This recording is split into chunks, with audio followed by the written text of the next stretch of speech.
Hello. Hello. Hello. Dobry dzień. Was that good? Dobry dzień. Okay. Dobry wieczór. How come you didn't find anything better to do this evening? It's Friday. It's last warm Friday this year. In the next 6 months, yes. Alexey, I don't get you. I got drunk yesterday. Here you go. And it said beer on the invitation. And schnitzel. I mean, Yeah. that's the best way to spend your Friday. I guess so. Yeah. Yes. Oh, you want to introduce something? Ladies and gentlemen, Karel. I wanted to welcome you. I wanted to welcome them, but they are good at welcoming themselves, so it's excellent. I'm sorry. So just please, let's give a few words to Igor, who organized this event for the T-Mobile side. First, thanks everyone for coming here on Friday. Like, wow, I love you.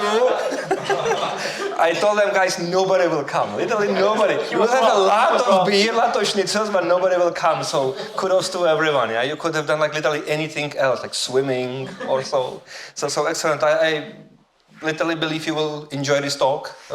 I know Alexey and Roland for years. They're my good friends, and I'm very happy they offered us this excellent talk on Org Topologies. So, Igor is from T-Mobile. Thank you very much for hosting this event. And 2 mics are better than one. You said, wow. I said, like, why did you come today? But I can imagine why. I'm really looking forward for this session. I really appreciate actually asking the T-Mobile and us to organize it. So let's enjoy this evening. And if you have anything you need to, like, ask whatever according to the place, just ask me, and we can arrange. Really looking for the next session. Will be great, and enjoy. Thank you. Thank you. Thank you. Well, thank you for having us. Let's start with that. Ron, Yes. one last thing. If you want to say anything, call me first with the microphone, so I'll run to you with this. show the video without saying. Okay. I'll still watch a video. Okay, well, first let's watch a little video.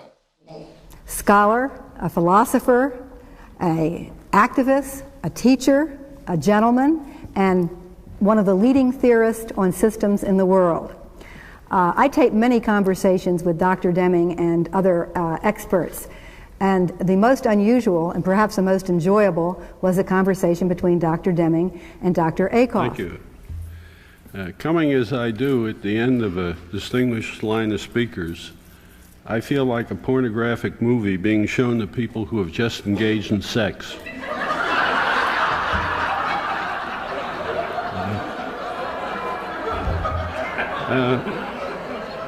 In short, anti-climax. I should explain, I really wasn't arrogant when I was calling Dr. Deming Ed. He and I worked together in 1950 at the U.S. Bureau of the Census when nobody called him Dr. Deming. He was Ed.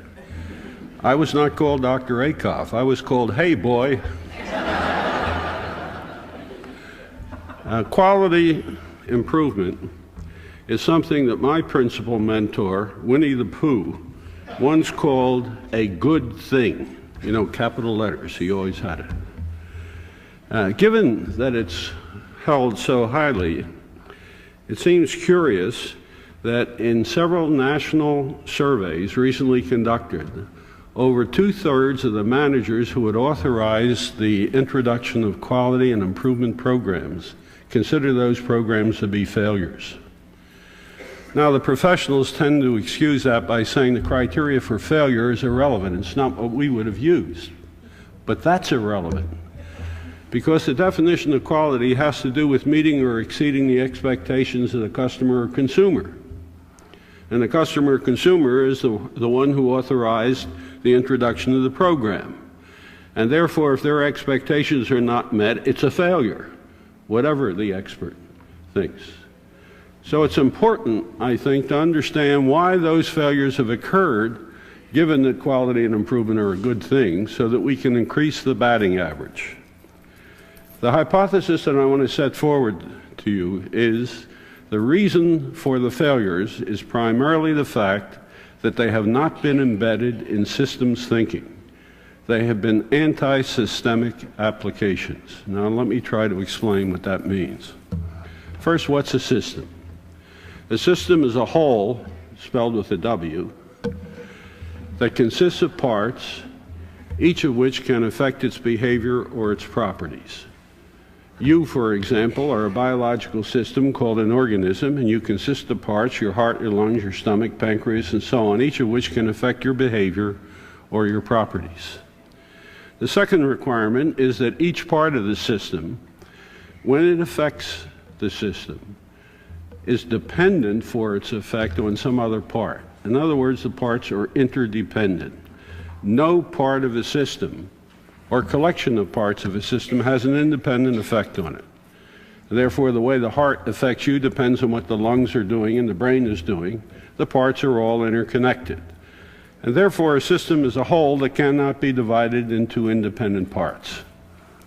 Now, that has some very, very important implications that are generally overlooked. First, the essential or defining properties of any system are properties of the whole which none of its parts have. For example, a very elementary system you are familiar with is an automobile. The essential property of an automobile is it can carry you from one place to another. No part of an automobile can do that. The wheel can't, the axle can't, the seat can't, the motor can't. The motor can't even carry itself from one place to another. But the automobile can. You have certain characteristics, the most important of which is life. None of your parts live. You have life. You can write. Your hand can't write. That's easy to demonstrate. Cut it off and put it on the table and watch what it does. Nothing. You can see. Your eye can't see. You can think. Your brain can't think. And therefore, when a system is taken apart, it loses its essential properties. If I bring an automobile into this room and disassemble it, although every single part's in this room, I don't have an automobile. Because the system is not the sum of the behavior of its parts, it's the product of their interactions. And that's been said here in many ways over and over today. Now, what does that mean? If we have a system of improvement that's directed at improving the parts taken separately, you can be absolutely sure that the performance of the whole will not be improved.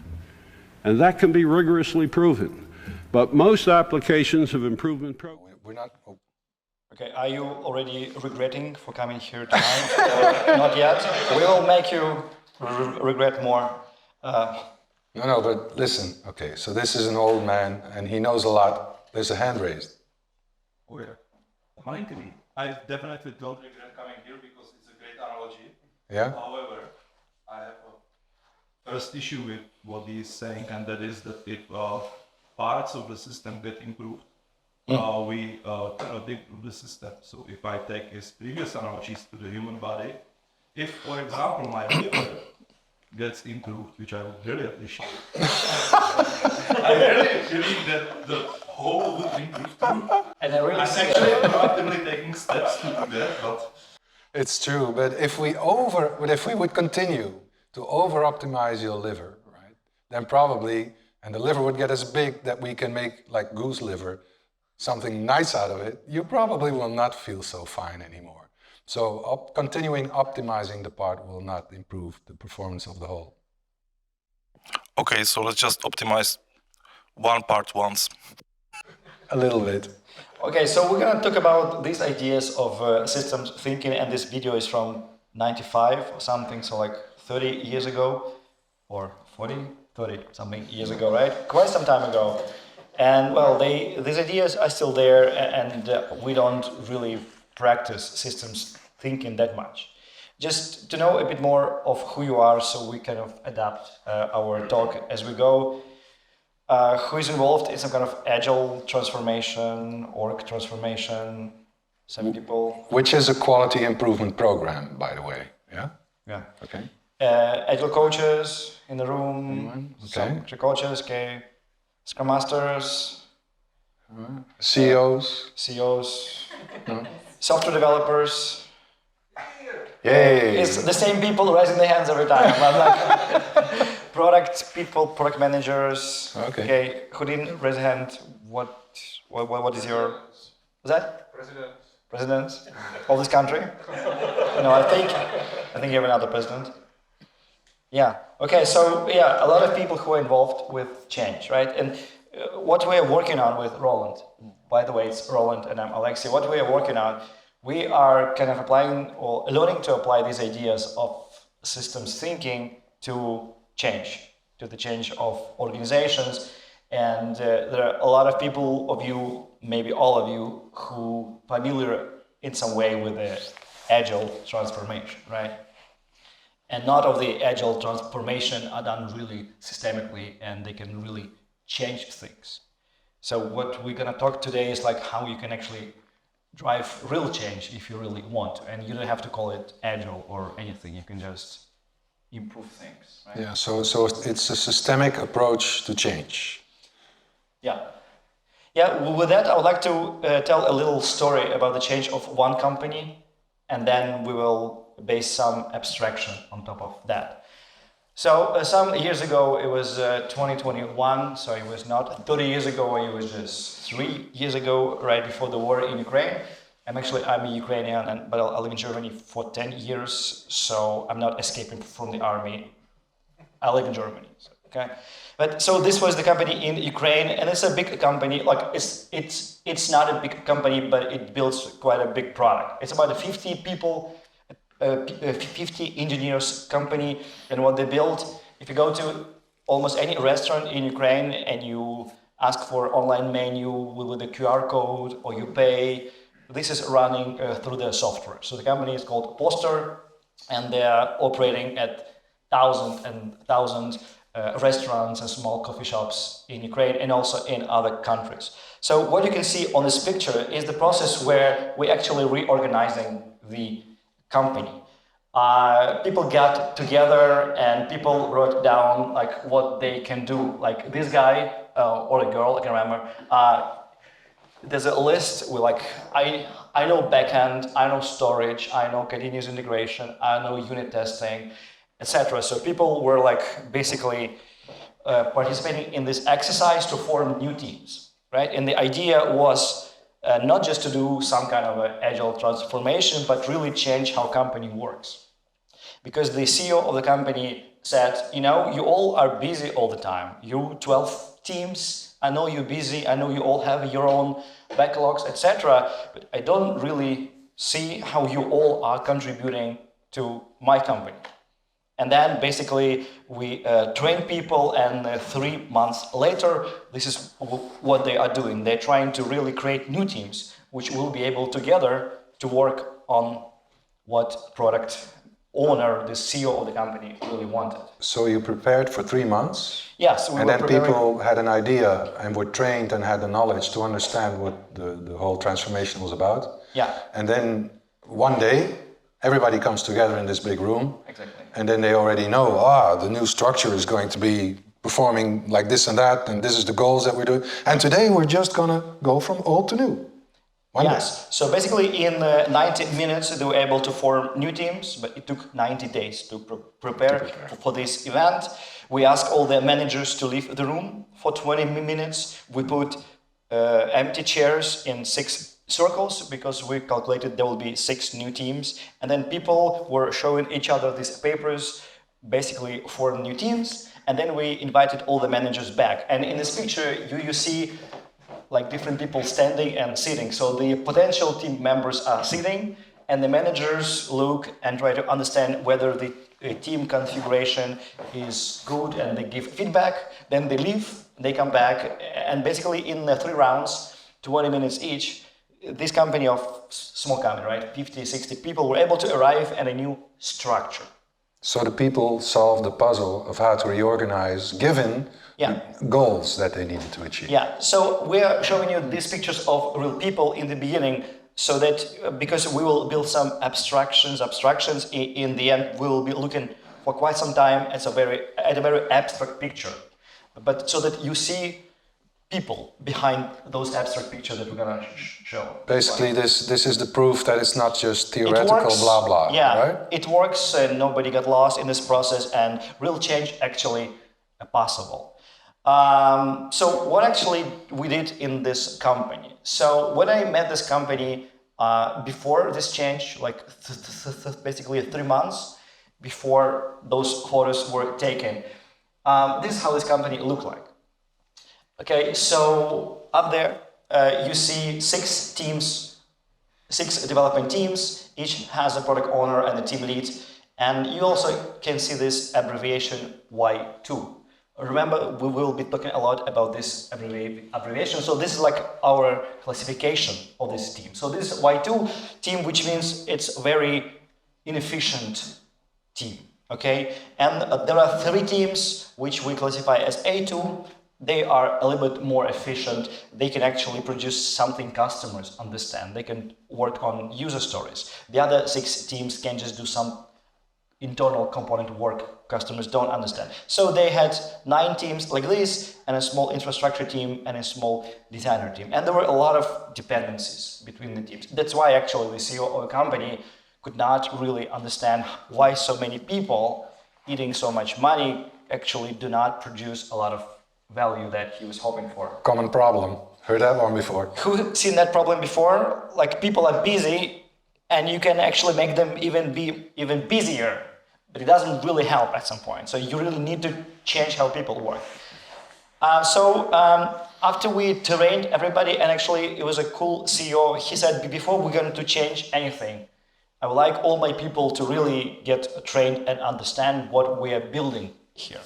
So essentially we trained everybody, and everybody understood this new idea that instead of 6 backlogs for these 6 teams plus 3 backlogs for these 6 teams, we can actually try to work from 1 backlog. For some people, this idea was like super scary. Like, how can we work from 1 backlog of 50 people? Because people typically hadn't had this experience before. And then 1 product owner managing. And how one product owner can manage that, because like, even if you have a 1 product owner per team, this guy or girl busy all the time, writing user stories and reprioritizing, being basically a Jira secretary somehow for the team. Now you have you guys are going to have 1 product owner for these many teams. How it's going to work? So it took a bit of time to educate everybody and explain how this actually can work. And then at some point, CEO and some people came with next picture, like how we would like you guys to work together. So what they say, hey, we have these core products, so we're gonna build what they call feature teams, and by feature teams, they mean teams who can actually build real customer-facing feature.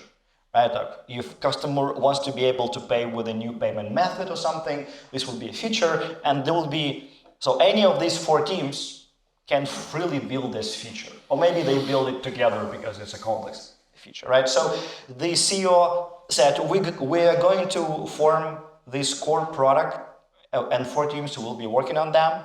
I will be the product owner for these 4 teams. There will be 2 engineering managers trying to help these teams improve and become better. And we classify them as B3 teams. Again, this will come later, but what we're trying to show you, you can draw future states of organizations and you can classify them and you can compare and contrast them. And then he said, we will have also 2 special teams. Why would you want to do that? Why do you want to do that? He said, well, you know, our core product is B2B product. This is like, yeah, we're giving software as a service to the restaurants, but he said, I always wanted also to enter this B2B2C market, where the restaurant guests, you know, can scan QR code, the menu puts a ranking for this restaurant. So basically also entering that market. And he said, we never had time to actually explore that opportunity. And because I never had time to do it before, I really would like to dedicate 1 team. Makes sense. To really focus on that. And you can monitor it and you know how much money and budgeting. Right. And then he said, we also need to grow a product. So like there will be another team working with this guy. He's a specialist in product-led growth. He will lead this small growth department. Makes sense, right? It looks like a better, less chaotic, actually simpler org design than the previous one. Like there were 9 teams and none of them will really be able to do something for the customer. Here you have 4 teams which can work really on the core product and 2 other teams which can help out. But then, because all these people in this company had been already trained with this idea of systems thinking, like in the video we showed, and there was quite an open culture in this company, they actually came back to the CEO, and I was in the calls, it was done remotely because of COVID back then. They said, actually, we don't think it's a good idea. There is a better idea, they said. He said, why? And they said, developers. They say, you said in the beginning of all this, change initiative that you want us to learn to work together. Because now we all, spread and have these artificial walls between us. You want us to work together, and we actually want this idea. We really want to learn to work together because essentially we have one product, one business. We want to be part of this big team. And now they say, you're still putting us in these small cages. Yeah, cages may be a bit bigger and better than before, but it's still this separation. And he said, okay, and how do you guys see that? Essentially, and this is the org design that I helped them to establish, being with them for 6 months as their Scrum Master.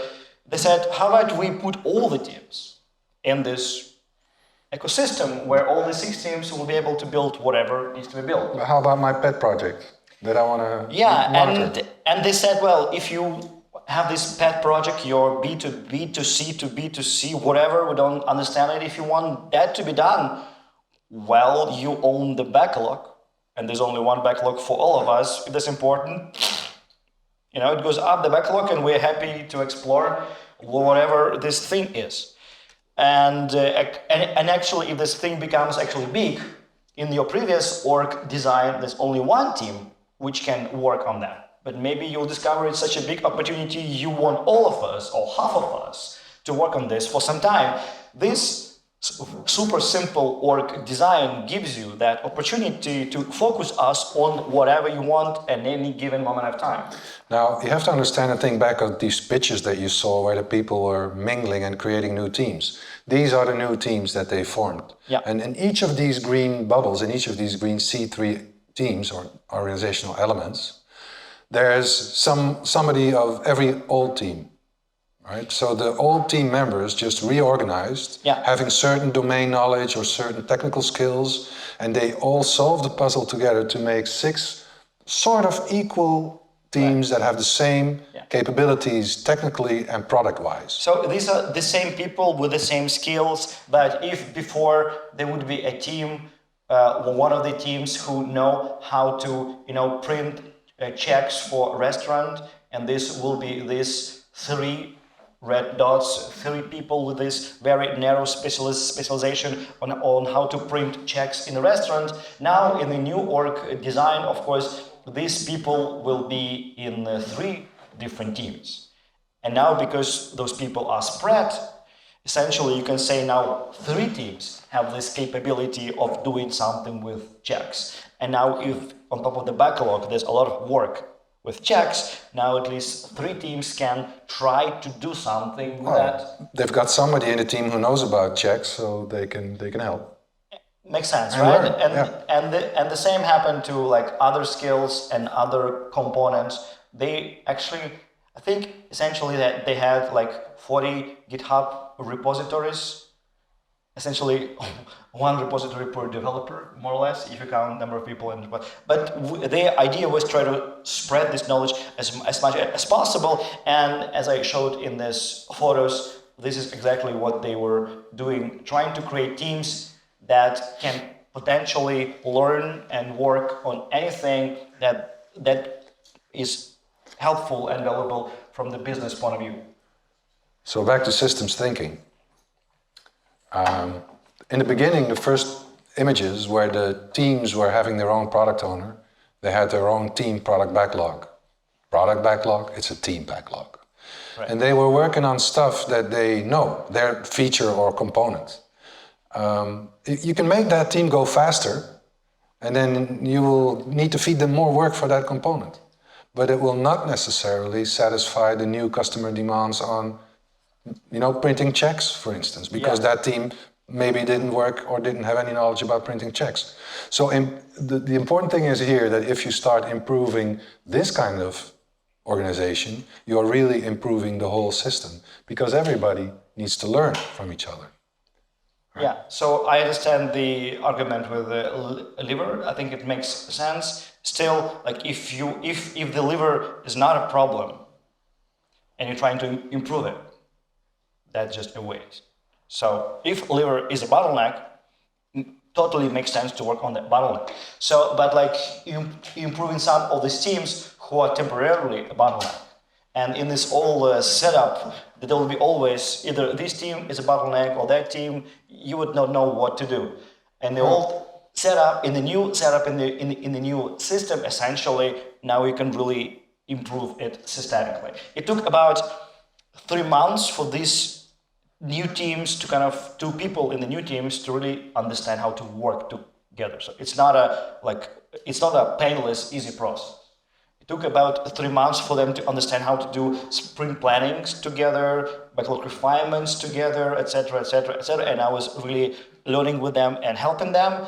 After half a year, they were more or less self-managing, and they didn't need me anymore. They knew how to run this new system. How are they doing now? Are they still like this, or did it fall apart? They're doing fantastic. They're in Ukraine. In war times, they grew the customer base twice in Ukraine, and they're profitable and happy. And they say now, well, this adaptivity that we get, because essentially in this company, if you like everybody to focus on something new, you don't need to do any other transformation. You just need to reorder your backlog, and next sprint, some of the teams will start learning that new item. So this adaptivity they gained helped them to become resilient. Okay, but now I feel maybe you are skeptical about that, and this talk here is actually not to sell you this idea at all. Sounded like it. Yeah, no, not at all. Yeah, what we're trying to show you is this, well, we've discovered this method how you can visualize different org designs and how you classify different teams and how you can actually thoughtfully try to improve your organization. Yeah, so we came up with looking at teams. Hold on. First do the question and then I'll start my story. Thank you. I understand so far, I hope, what you were saying. I'm interested in a part of the story which you didn't elaborate too much on, and that is how those people learned to be a part of this cross-functional team. Mm-hmm. Because there are two aspects which I recognize myself. One is learning to work, for example, on a different component or different components. It's one dimension of the issue. And I understand that this can be probably gradually resolved. But then there is another dimension of the cross-functionality, and that is actually the skill set of the people. Whether they work on, Java development, or whether they work with ETL tools, or whether they work with something completely different. So I recognize that it's doable as well to solve this problem. I just was interested in this specific part of the story. If you can say something about the skill set melding. I think you want to add something to that? I want to add something, because it's a great question. Yeah, thank you. I'm actually going through the similar transition. I've been there for 6 months, and I understand that it's about a big mindset shift on the engineering side.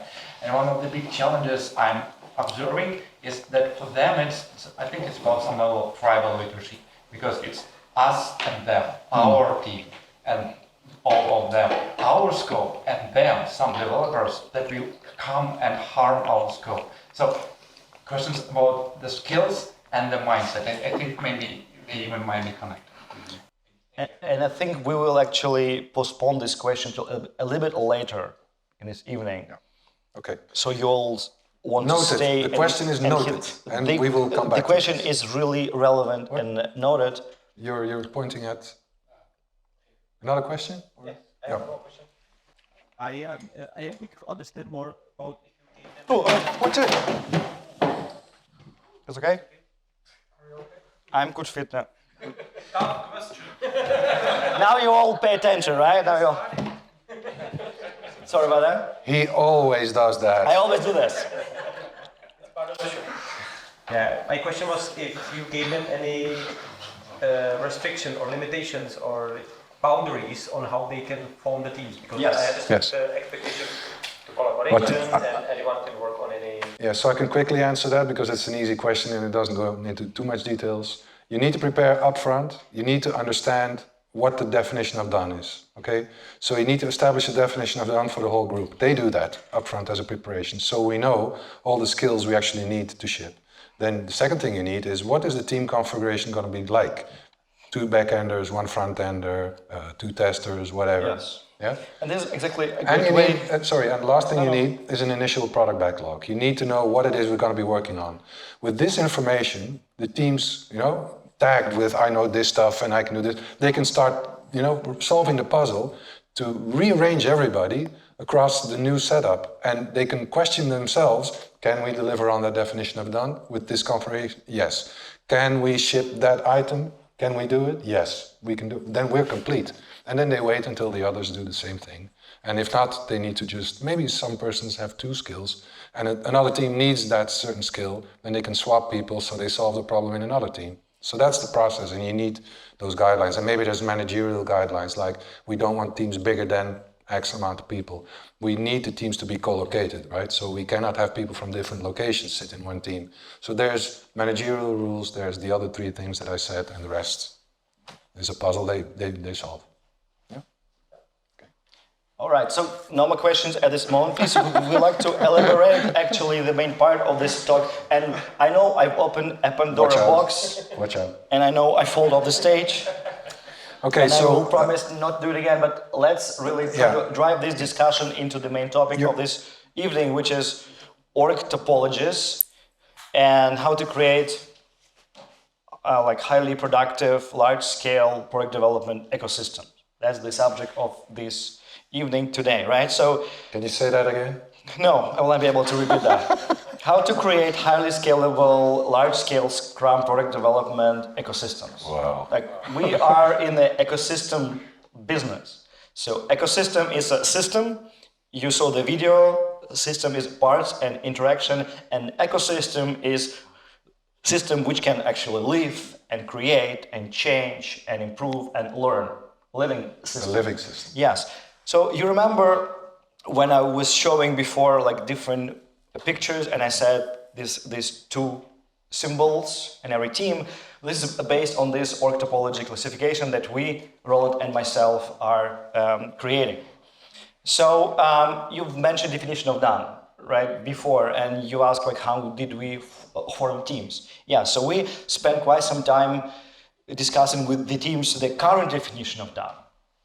And it was not good, right? And what that should be. So one axis in this matrix, which we call completion of skills. I don't know if you can see it behind Roland. The horizontal axis is how the team is complete in its skills. In other words, how more or less dependencies it has. In other words, how more or less autonomous this team is. Anybody familiar with like Spotify model? They talk a lot about autonomy. So this is kind of similar to that. How autonomous are your teams? And Scrum Masters in a room, it's super important, right? We all do this. We work simply every day to improve, definition of done and improve fact that the teams will be autonomous. So this axis shows the level of autonomy, right? And the less autonomous it gets is when you have one specialist, right? Single skill individual. Yeah, if you have this guy, single skill individual here, this is the least level of autonomy. Imagine this as a person who can do marketing research, cannot add value by himself, herself, right? She needs other marketing people, and then marketing people need to create a specification, pass it to developers, and only after testing and deploying, this research actually adds any value. So this lowest level, so these are archetypes of organization. So lowest archetype is an individual that has some skills which are useful, but alone this individual cannot produce any value. And we started collecting archetypes. Yeah. As we are consultants and we work in companies, we looked actually at teams, and we were comparing teams, and then we saw, oh, but actually not everybody's working in teams, there's also these individuals. And we just kept on puzzling to find out, oh, wait a minute, we can order them from left to right, like how well they can deliver done. So that was actually the first thing we did, and we came to a next group, which was a little bit better, closer to done, which is, you know, when you add a bunch of individuals and you put them together in a department, you know, then they become a group, so they become a little bit more knowledgeable about things, and you can give them, you know, maybe together they can do more because they sit together, and they solve some problems by sitting together, because now before you were planning to use a resource, being the individual. And if this resource was not available, you'd have to go look for someone else, which is horrible for your planning in your project. But if these people sit together in a department, then it becomes easier to exchange resources. You know, if somebody gets sick, there must be somebody else in this department available. So this has advantages for the organization. Right. But actually... Yeah. So going left to right, in order to arrive at a more complete team, you need to cross this very difficult red line, which we call a paradigm shift. Yeah, and that is that we need to start really, well, the shift that we make is that we start to create teams. Yeah, so on the left side of this line, you have either individuals, single functional individuals, like maybe a data scientist working alone, or a UX person, or a group of DBAs, or a backend developer. On the right side of this line, you have people to work in a in a cross-functional team. And they share a certain purpose together. That's what makes them a team. Yeah. And you know, like in a software, like all of you are in software development. Not everybody. Yeah, in software development, like I remember. I'm a bit older than maybe the average of people here. I'm 43, so when I started to work as a paid developer in like 2000, it was pretty common, you know, to have developers and testers like on different floors of the building. And I remember like going up and down to talk to my tester to see if she received an email with a zip file where I put new changes and she would not be in the room, etc. But we overcome this idea that people need to work separately. Like in our software engineering kind of community in industry, we already value a lot cross-functional teams. So like crossing this line is actually building a cross-functional team. But if you believe, like I ask if you're a software developer or not, if you believe everybody in the world understand and appreciate this idea of cross-functionality, you will be wrong. I work in a company where in one part of the building, it was in Germany, so well-established, rich company. Like in one part of the building, that there would be IT guys, and there will be cross-functional teams, Kanban boards, you know, happiness and flowers and everything, and they were really happy. And then you enter another part of the building where salespeople sit. Anybody went to that part of building, or maybe you work there? But I went there just to see how different that world is. And on that part, like even though you have like a group of maybe 50 salespeople with headphones and all, they all worked individualistic. Everybody had a metric, how many phone calls you need to do, how many things you need to sell today. So this idea of cross-functionality is still new to a lot of people outside of our IT bubble. Yeah, and the paradigm shift of going to teams is the fundamental belief that a team is more powerful than a group of individuals. Yeah, so this paradigm shift, with this red line, it's very important to understand, and well, I think you all work in more or less cross-functional team. What can be better than a cross-functional team? Like, what is this last column implies? We call it actually, so the previous column was cross-functional. This is called multi-learning. Can you guess what that is? Well, what is multi-learning? It's pretty old already. I think it was first mentioned. It's not the concept we invented, it's still like 30 years ago, but IT companies have not yet crossed that chasm, have not yet crossed that paradigm shift. A lot of companies have not yet. This is where you believe, if you're there, that you can keep team like forever as it is. Yes, people will die. People will leave company, get hired, so it will not stay the same. You cannot guarantee the team will forever stay the same. But you do your best. But you will not shuffle the team when the project ends. Or if the type of work changes, you're not going to change the team. You will try to keep this team as long as possible as it is. Maybe you will hire somebody new just to have some kind of fresh ideas, but the core of a team and the team name, it will stay. And why this is valuable? Because these people can learn. Like we humans are learning machines. We're good at learning.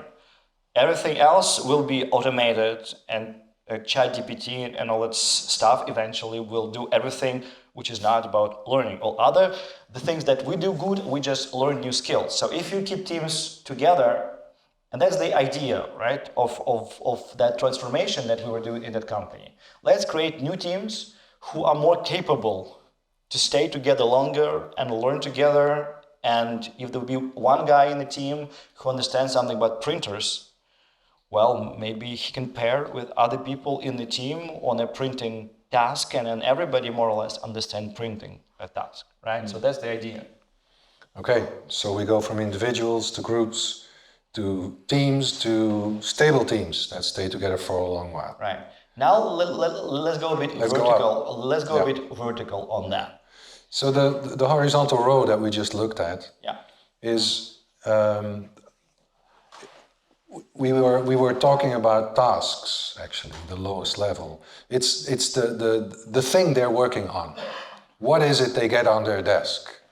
So the bottom row is tasks. It's the lowest, smallest item that you can of work that you can hand off to a person. And if you have like one data scientist in your company, like maybe the first guy you hired as a data scientist, well, I would assume you have many teams who want something from him.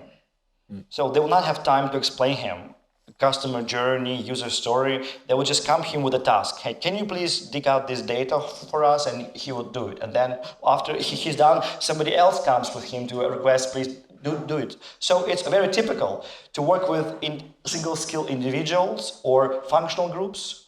These guys on the left side. It's normal to give them tasks because they don't need to understand user journeys and users. And they're way too expensive, everybody needs them, so let's just make good use of them.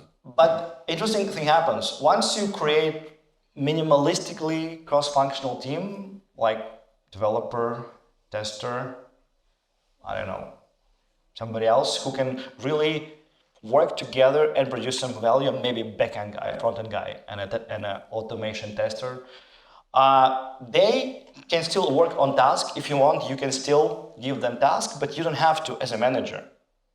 And this is like, wow, I can just explain them, I don't know, a feature. I can explain them what the user wants to get and just leave them alone, come in 2 weeks and boom. They can figure it out because they've got all knowledge together in their team. But now you quickly, secretly shifted towards features. Which is the next level. I mean, if you keep on feeding tasks, you will be required to micromanage people to be able to split all those tasks and feed them the work. But if you would allow teams to work on features, there's not so much work to do to prepare the work before they can start working at it. So it gives more time to the manager to do more interesting things, like deciding on what they will work, instead of preparing it for them. If you have a great group of people who can actually solve some simple problem for the users, you don't have to micromanage them anymore. You can micromanage them if you want to, and you will keep those people, a team like somewhere here on our map.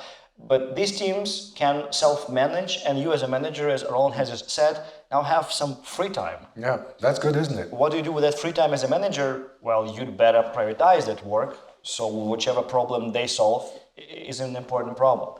And this is where it's the first moment in time where it makes sense to apply things like Scrum, for example.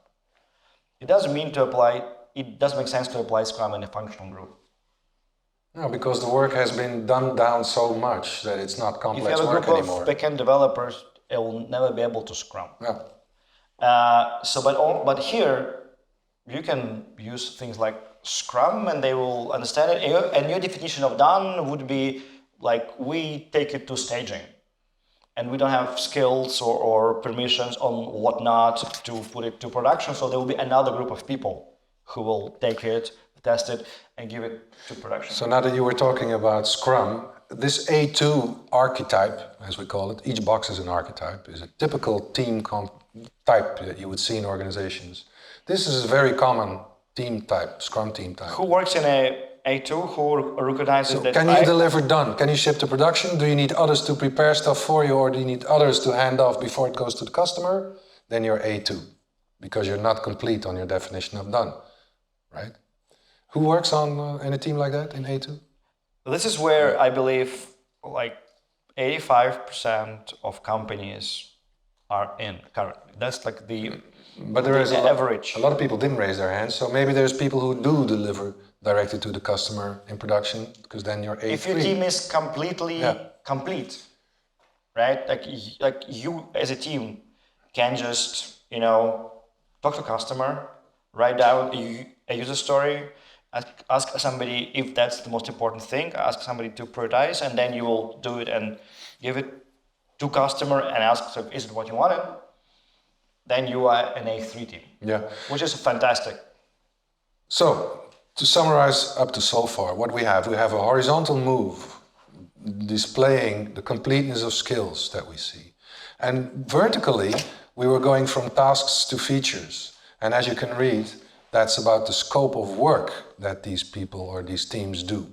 So are they doing tasks? Are they doing features? Are they working on a part of the product? Or are they working on the whole product? That's the last one. Now imagine what that brings if you combine these two. If you have a team that can do everything, and in the meanwhile knows everything about the product, what happens? What kind of team is that? Would that be a kind of team you want to have? I think now I should fall off the stage with to make it fact. Yeah, you should. This era I was drawing, it represents like when we say our company is undergoing an agile transformation. That's what typically people mean. Don't you think so? Going from these department functional groups to agile teams. Mostly only in IT. Yeah, and it's only our IT story. Other domains just try to understand how this works. But in IT, when we say agile transformation, we typically mean creating agile teams, which is by itself a very difficult journey and a very cool journey. And you become a company which can give something valuable to customers actually daily if you use continuous delivery and stuff. So you are improving your flow of value, right? But it's only half of our map. So what is up there? A bigger scope of work. We want to increase the scope of work for these people. The problem, so there is a problem with these A3 teams, although they sound like maybe for some of you, wow, fantastic. Yes. Yeah, but does the customer really think in features? Not really. I mean, I need a search functionality to be able to find stuff. Yeah. But I'm not going to pay for search as a customer. I have an application where I want to buy something, a web shop, and I need search to find the articles that I want, the products that I want to buy. So the real user need is not really about features, but about customer journeys, about much bigger things. So imagine you have these 3 A3 teams, like the best teams you can have, like that Scrum Masters working with them, whatever. Carol came to do a training for them, taught them to do unit testing. A fantastic team, they take stuff to production. One team, as Roland says, is doing search. Yeah. It's a feature set, so everything that is helping people to find products on the website. Say it's an e-commerce website. This team is the best one. There's another team who is responsible for catalog and basket. So they know how to show products and how to let people actually put those products after they are found via the search to the basket. And there is last team which is responsible for the checkout process, payment, emails, etc., etc. So every team is super fast by itself. It has a product owner and is doing the best they can. Now imagine Roland is a stakeholder of this team, right? And he talked to the founder of the company, and the founder company says, well, you know what? I check statistics of a business with our competitors. Well, we not too bad, but actually we need to make sure the value of every customer grows, like lifetime value of a customer grows. Means I want people to come back more often to our website and buy things, which is called retention. So I want you, Roland, to improve retention. But there is no retention team. What Roland can do, Roland can create a retention team. Organizational design Pulling people from this team, essentially upsetting these product owners and their roadmaps. Or essentially, Roland can ask business analysts to say, listen, so what do we need to improve in search for retention? Well, and their business analyst will tell Roland, hey, in search, if we really want people to buy again and again, when they search for something, let's show them the items they bought before, and knowing what they want, what they bought before, we can also check what similar people have bought after that, and we can recommend them mix recommendation and search. So maybe they click and buy something else, right? Or maybe we see, okay, he bought a small bicycle for a 2-year-old child. Maybe next year we can offer him a 3-year-old child bicycle, right? It might be a good retention. And then in a catalog, you might also have some recommendation. And when you check out things as a retention customer, maybe you can put a coupon or a discount code because you are now. And Roland says, wonderful. So how do I manage this in this org structure? And essentially what Roland needs to do, Roland needs to take his customer journey of retention and actually takes it apart. You guys follow me on that one? It doesn't fit into any backlog, right? So what Roland needs to do is to cut it in pieces and give every piece different team. Oh yeah, now I see it already happening because the search team was extremely busy doing all kinds of stuff of a previous project request. So they won't have time to start on retention for the coming 3 sprints. But you know what? The catalog basket team actually does have time. So they will start working on retention right now, and they will finish in like 1 or 2 sprints. And then there's the checkouts. Well, they can maybe start next sprint. They don't know yet, but they need to wait a little bit until the shopping basket team is done. So in the meanwhile, they will pick up some other work that actually nobody wants, but they will just start, making their internal code a little bit better because they thought it could be improved, also known as gold plating.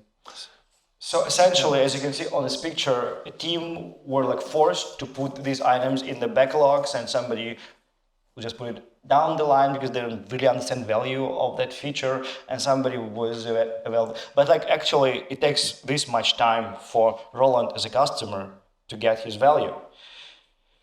Interestingly, we said before, these complete teams, they are independent and autonomous, right? They can analyze, build, test, put stuff to production. But eventually, we realized they are not autonomous from Roland's point of view. Not if you want retention. Not if you want retention. So they are autonomous if you want just search or checkout, catalog. But if you want something longer, user journey, customer journey, some metric to grow, this is where it becomes really problematic. And while somebody in the company still remembers time before Agile transformation, project managers, and say, I know how to help you. We will create a project out of it, and then I will go and then you go back where you were before Agile transformation. And yeah, do you know what we mean? Like projects are kind of anti-agile because it's just a way to manage things you cannot manage because of your structure. So this is very common pattern. That's why in many organizations they have like days of planning for the coming 3 months to find out who's gonna finish what by when, to see if they can finish certain epics or sagas or big items in that period of time. So there's a lot of planning to be done, and they institutionalize that in big planning events. Right. So I've just raised the bar to go into B3. So what else this company can do? Well, the company can say, well, this is a very important thing, retention, and it's not just a one user story, one journey. It's a long-lasting thing we need to be working on, right? How about we build a retention business unit, or like a value area or value stream or a tribe? There are different names for these things, but essentially B3 organization will be actually where you have some number of teams which together share all the skills necessary to work on retention. So they're not specialized, but they are actually retention team 1, they are retention retention team 2. specialized, not search or catalog specialized. You know, and then when maybe you don't need too many of them, maybe you just need 2, or maybe you need more of them, maybe you need 5, but they can have like one backlog essentially for retention items, which Roland will be able to prioritize because he understands retention. Yes. And these teams will work together as a team of teams. And mind you, those green teams on top, they could have been created out of these orange teams that are below in A3. Maybe that's the exercise that you've shown, or the thing that you've shown in the case, you know, with the pictures where the people were reorganizing the teams. It could be the same teams that we just reconfigure to be able to work on a higher level of abstraction, closer actually to what the customer really wants. Yeah? Yeah, so this is basically what that story of this photos was about, how to create an ecosystem where the teams become more generalized and they can work together on something that is important from the stakeholder point of view. Interestingly enough, this is a very easy way how to pretend you are B3, but really not to be B3. Tell me. You don't want to know that. Then don't tell me. If you still have one team, they can do only search, but it works in a retention tribe. And you have another team which can do only catalog, but it works in a retention tribe. And you have another, you know where I'm going with that. And you have a checkout team which works in a retention tribe.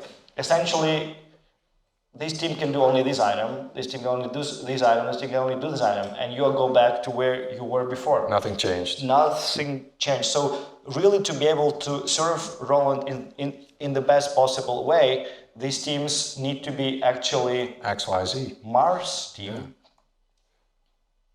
Venus team, and Death Star team.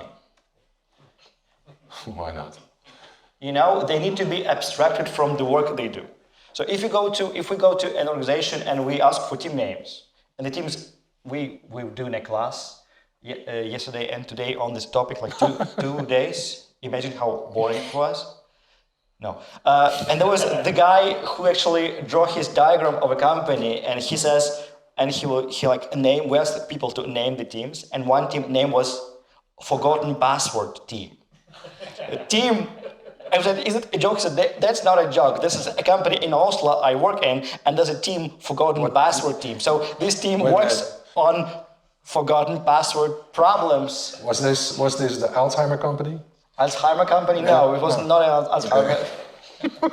You know, like teams can get really specialized. So when you go to a company and you ask for team names, and the team names are components or search or features, you know it's either Y level or A level, because teams are specialized and they're really holding to what they know. If you go to a company and there's Mars team, Venus team, whatever team, they still can work still on forgotten password features. You have to look on in their backlog but what they there's really work. a likelihood they actually may be working on something that business needs, and from time to time, that's not just forgotten your password, but also renew your account or whatever. Now, this is also interesting. You draw the red line now between A and B. So how many people of you have seen such B kind of archetype in reality?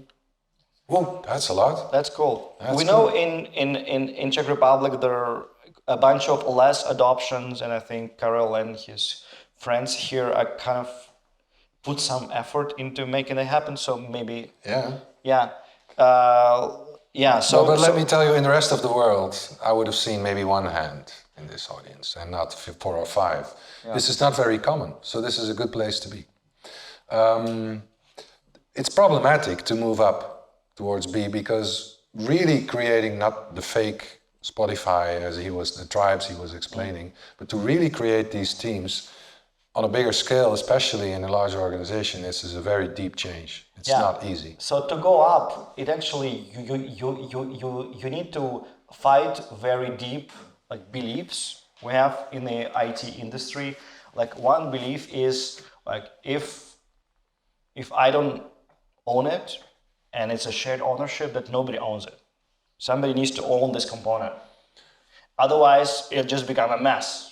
How can we allow 50 developers, 100 developers to work together across the code base? No, this is your repository, this is your repository, this is your repository. So one of the preconditions to really be at that B level is that everybody can work in any repository and within that retention. Shared or public code ownership is not a new idea. It's again an idea from late 90s, from Ken Beck, extreme programming. So it's not a new idea, but we're still not there. Interestingly enough, if you ask, so okay, you were afraid to open up this repository because you believe it will be messy if many people work on it. And managers say, yes, I really don't want anybody but these 5 guys to work on this repository. And you say, because it will be a mess, right? And they say, yes, otherwise it will be a mess. And you open up this repository and it's a mess. Nobody will understand it, probably, because it's only those 5 people who work. The fact that 5 people own this code for 5-10 years doesn't mean it's, you know what I mean. They understand this code. They said, oh, we're not gonna write unit tests because we understand it. We know. It's for the losers to write unit tests. We're gonna hire somebody junior in India who will do it for us sometime. You know, we understand this code, we know how to deploy it. We have Vanya who can deploy it, so let's not automate deployment.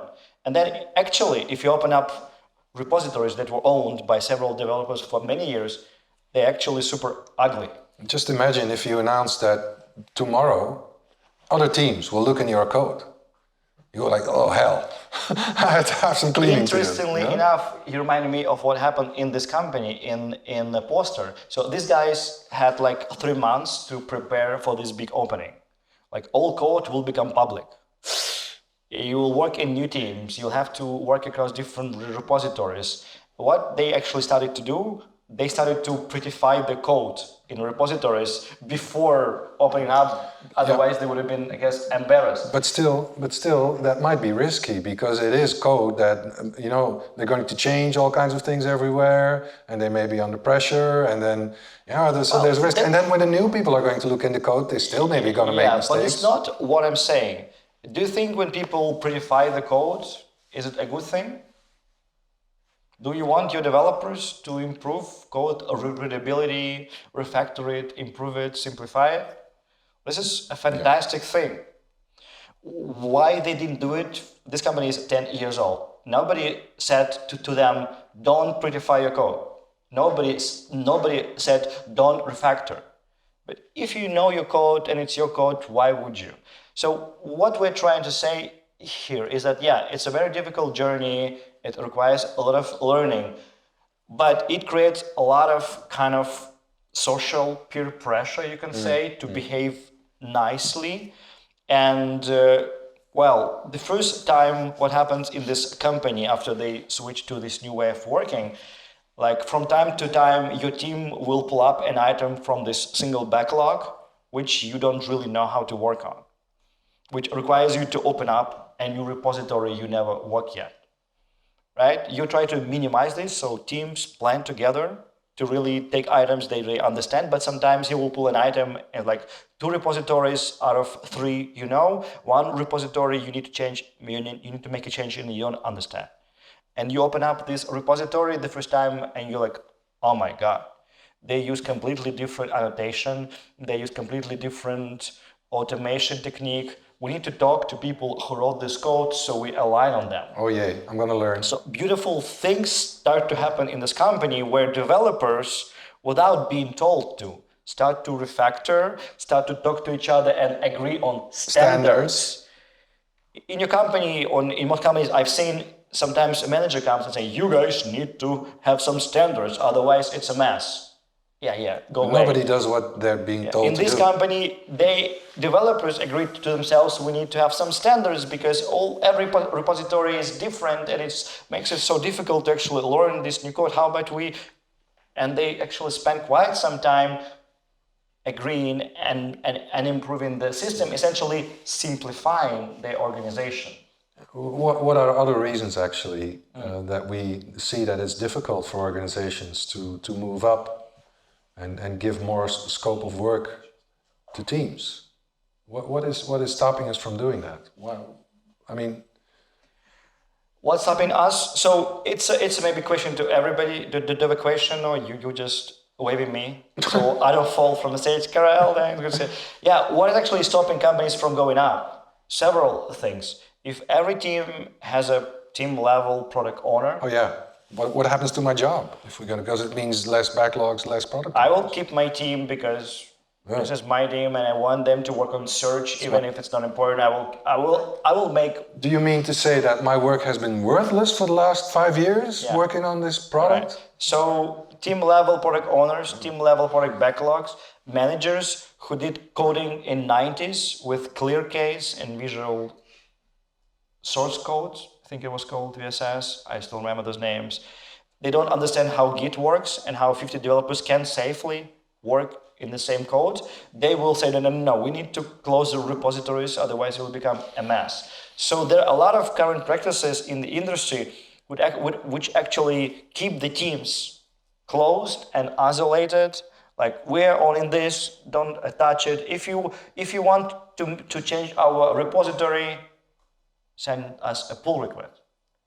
Sounds like a very modern practice. Who sent a pull request this week to somebody? Really? Ooh. Yeah. Like, but you know what I mean?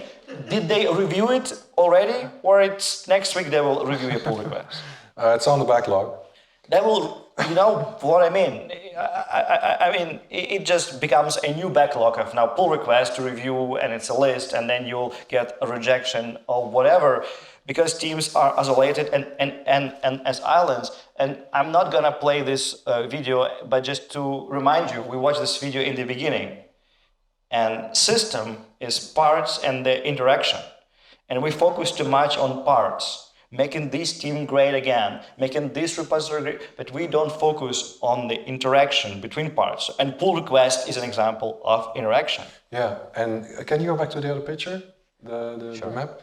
So we call archetypes to be sticky, okay? We say stickiness.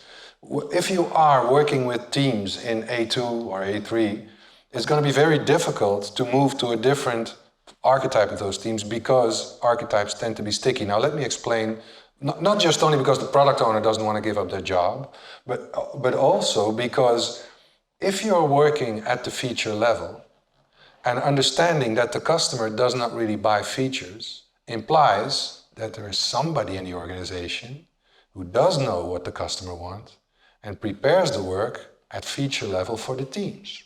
Somebody is requirement engineering things, you know, and that person, you know, will keep on doing that work, creating specifications at feature level for the teams. And as long as that person, probably sitting somewhere in C0, as long as that person is there, he will keep that team in A2 or A3. because in A2 in this case. So what actually Roland is saying, I will try to visualize that so we don't lose this idea. With this, again, this Org Topologies is our invention. We don't mean to make a universal map that explains everything in a universe, although it does explain some things. Yeah. One thing you can really explain with this map is that, okay, I have a team which is at this level. I'll make a bit of a bigger dot. I have a team which is at this level, right? It is incomplete, and works on task, and it has a Scrum Master, and the teams, like, they never improve. Like, and you've changed Scrum Master, still the same effect. So, and you start asking yourself, why this team is not really improving? And then you go and find this department or a person who actually maybe have a very modern title, like a solution architect, or a business analyst, or name something. But essentially, the work of this person, and maybe he sits in this box. The goal of this person, well, they are high on the map, so they really understand the whole picture. They understand the product and the customer, but they cannot do anything with that. They cannot code. But so what they do, they send specifications, right, down to this team. And if you've been a developer in the team down there, if you know this guy sending you specifications and they are more or less okay, you don't bother involving yourself. Your world is perfect. Into requirement analysis, into requirement management, into talking to customer. You are comfortable there. So no matter how great Scrum Master for this team, if he doesn't change that relationship, the team down there will never want to improve and say, hey, you'll never hear a team say, hey, we've been working on this search part of the product for 3 years. We don't think it's time for something else. It's time for something else because we don't think it's important anymore for our company. No, they will keep working on search because they receive a steady flow of search requirements. Question to you guys, what do we need to change in this relationship between C0 person and Y2 team so the team actually moves up on the map and really starts to understand customer problems, user journeys? Does anybody have a suggestion how we could solve the stickiness of this small ecosystem? Merge them. I love it. You need to change their relationship, right? Well, a good idea, why don't we put this guy in the team? If he's so good with requirement management, well, we want the team to be the good requirement as he is. So the best way maybe that will lift the whole team. Merge them. And now, maybe they together actually now live in this box because together they can, you give them now input, a customer problem, and the output is a solution, right? And now they can improve. And maybe this guy was feeding not one team, but 3, 5 teams with requirements. Now maybe you make him, a product owner or whatever different constellation, and you can live this whole ecosystem to even B level. Yeah, and in reality, of course, there will be much more functional groups or teams that are depending on each other. Like if there's a tester team still somewhere, or an integration team, or a team that is responsible that the UX or UI of the whole application for the customer is consistent, then there will be parts everywhere together making this ecosystem for delivering value. Yeah, I think it's getting lighter out there. I think it's morning time already. No. So we spoke for an hour and 15 minutes. Does this make sense? Yeah. We'll try to wrap up a little, and then maybe with some beer and questions and answers, right? So the key idea, the big ideas we like to make you guys take home today is it does make sense to improve a team by itself. If it's just a one-team company, yes, you can improve the team and improve the company. If you have more than one team, most of you typically have more than one team, but it's a large-scale environment with many teams, it makes sense to improve a lot of teams together, because relationship between the teams is actually much more important and creates much more problems than actually each team individually. So you need to see them as relationship. You cannot upgrade a husband. You need to take husband and wife to psychology. You need to work on the relationship. Okay? And it doesn't mean if you have like 100 of teams, right? It doesn't mean you need to upgrade all these teams. No, but you might take some kind of subset of teams. Like maybe these 5 teams, they work on something similar, like maybe retention or something else. Let's see them as one team of teams. And as a Scrum Master, I will not work with an individual team. I will pair with another Scrum Master, and together we will work with these 5 teams as a whole. And maybe we will launch sprint together for these teams. Maybe they share backlog. Maybe they learn to do sprint review together. Maybe they start opening code to each other. But we start seeing them as one holistic object. And because we look at it as one holistic system, and we're moving up on this Org Topologies map, when done right, you will see that we are actually descaling the organization. There will be less product backlogs and less product owners. There will be less dependencies of people somewhere in the organization because we bring that knowledge to the teams. So your organization becomes more adaptive, ultimately. So basically what we say, driving second wave of Agile. Some people say Agile is dead, Agile doesn't help us. Well, if you apply Agile ideas just to level of teams, it will not help. If you apply Agile ideas to a group of teams or to the whole product, like in large-scale Scrum, you can really get a benefit. We have a lot of pictures, but we're not gonna show all of them. Just maybe this last one, because Roland has just mentioned descaling. So, there are a lot of these scaling frameworks out there, like Scaled Agile framework, whatever it's called, SAFe. Like, the idea is not to scale. The idea actually is not to add more things to your organization so it becomes cooler. Actually, the goal is to remove things, remove all these barriers, and people just start looking at each other first. Who are you? What are you doing? And then talking to each other. Hello, hello, and then working together. Group of teams are actually agile. There will be now, for example, a fire alarm, or we are out of beer. We will self-manage this situation. We will do whatever it takes. A group of people are self-managing. So if your company is not agile, doesn't mean you need to add a framework. You need to remove something that prevents this group of people to actually show their agility. Errors? It's okay, people will read. There was a couple of questions already. Sorry that I had to, because we wanted to tell a little bit. I think you had another question or not? Am I mistaken? You don't have to do it. So anyone else maybe I explain very briefly, 20 seconds, what these arrows mean. So as you're going up on the map, the things on the left, you would want them to decrease.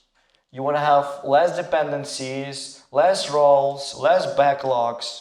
If you have less backlogs this year than last year, you are improving. And the things on the right side, green things, we would like to see them increasing. So these like indicators of improving your organization, you can say. Okay? And you can read much more Org Topologies. We write a lot of articles, a lot of. Can you go back to the indicators? Because I will go back to indicators at some point. No. Okay. Indicators. Yes. Make your picture. Yes. Okay.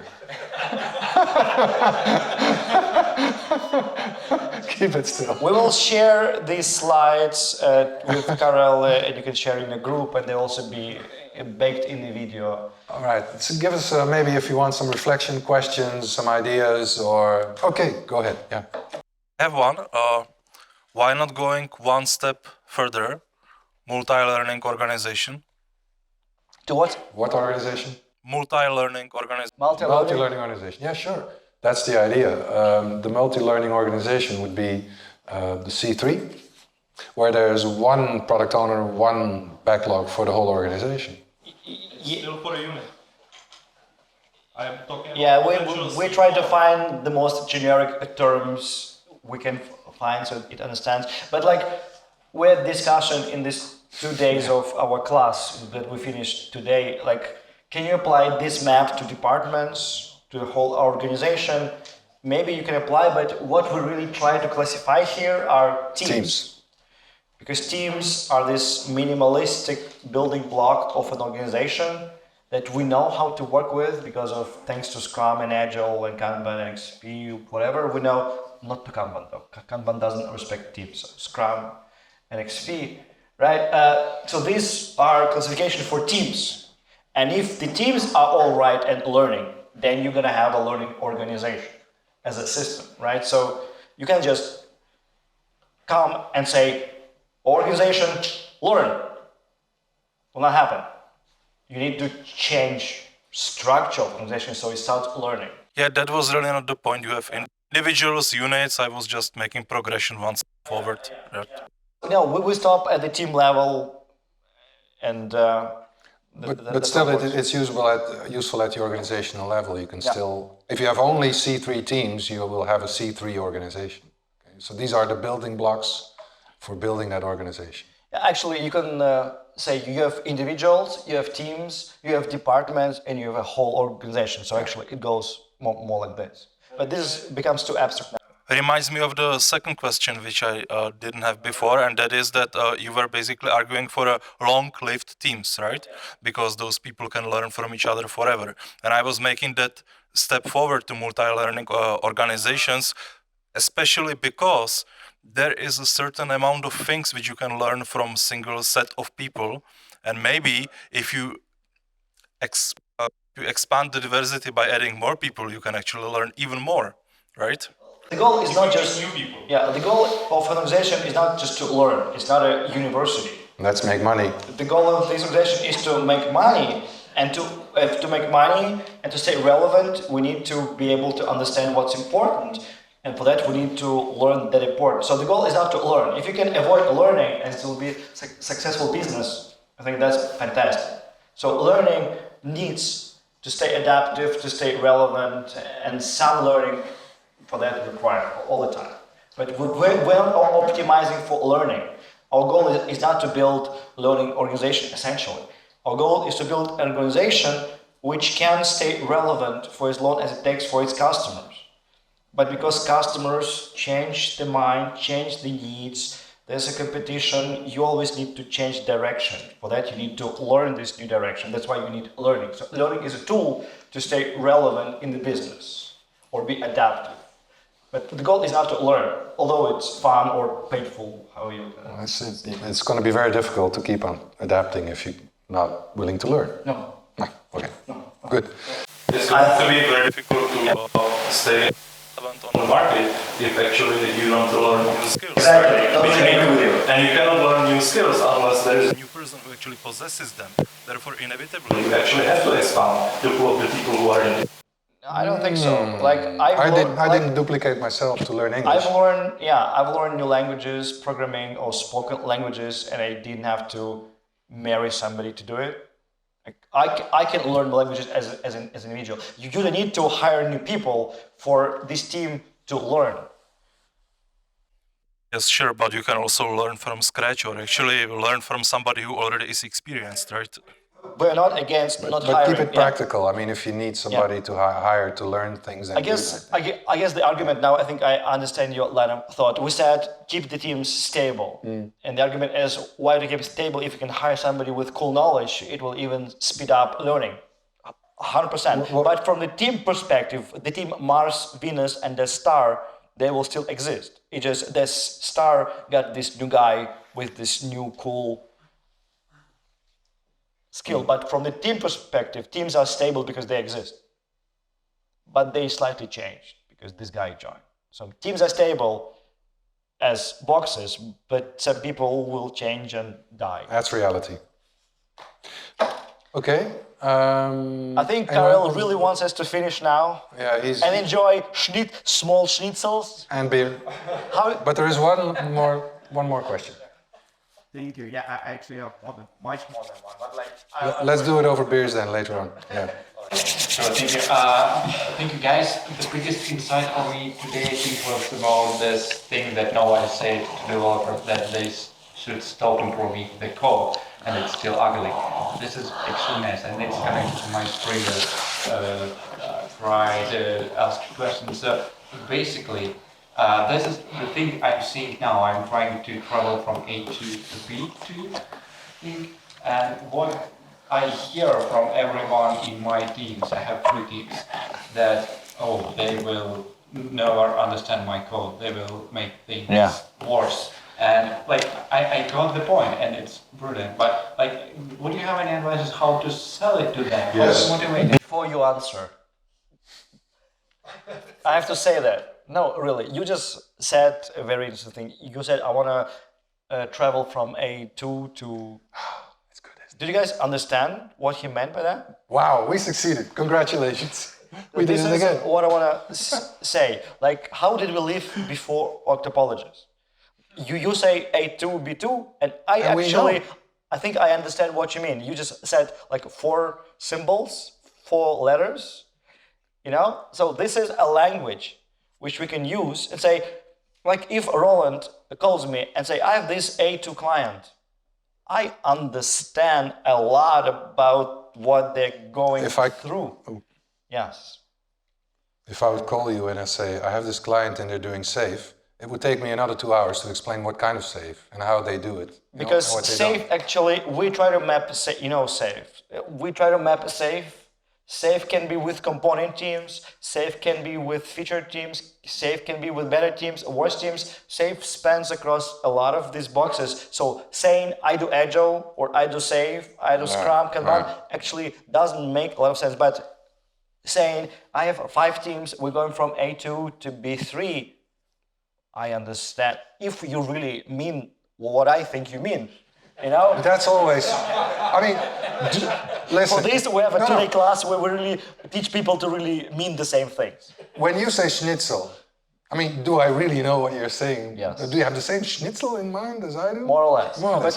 But you don't mean sausage. No, when that's I say true. schnitzel. And at least it's a shared language. Yes. And now back to your question, and you can answer it So if you still remember. thank you very much for pointing out that actually, yes, one of our goals was to create a shared vocabulary to become, better at talking about organizational design, because it's a very powerful management instrument that we forget. Okay.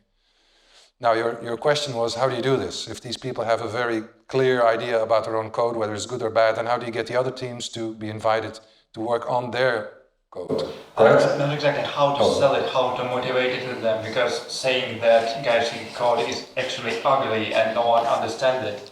No, don't say that. Well, just is there a perspective for them to understand that in some time after now they will collaborate and there will be a need for them to work in each other's code? Yeah, first of all, they need to want to collaborate, right? Yeah. If people don't want to collaborate, you actually cannot make people do anything.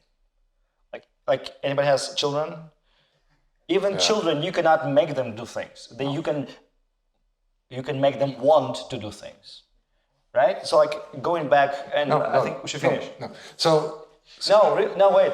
So, no, wait. Yeah, waiting. I can say things, right?